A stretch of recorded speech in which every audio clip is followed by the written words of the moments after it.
बिस्मिल्लाहिर्रहमानिर्रहीम। अस्सलाम वालेकुम व्यूअर्स, कैसे उम्मीद करते हो सब ठीक होंगे। शुक्र अल्हम्दुलिल्लाह मैं भी ठीक हूँ। तो व्यूअर्स, जैसे कि आप सब जानते हैं कि आपका रेमेडीज़ और रेसिपीज़ शेयर करती हूँ और दुआओं का भी एक सिलसिला शुरू किया हुआ है, क्योंकि दुआएं हमारी ज़िंदगी में बहुत ही अहमियत की हामिल हैं और एज़ आ मुस्लिम दुआओं के बगैर हम कुछ भी नहीं हैं। और दुआओं का रंग नहीं होता, पर ये रंग ले आती हैं ज़िंदगी में, हमारी रंग भर देती हैं।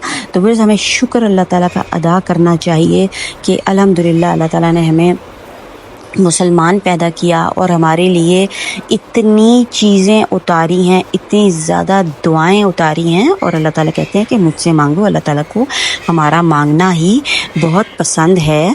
तो इसलिए हमें अल्लाह ताला से ही मांगना चाहिए और हर वक्त मांगना चाहिए और अपनी ज़िंदगी में दुआओं का एहतमाम करना चाहिए, ताकि हम अपनी ज़िंदगी की मुश्किलात को ओवरकम कर सकें और ज़िंदगी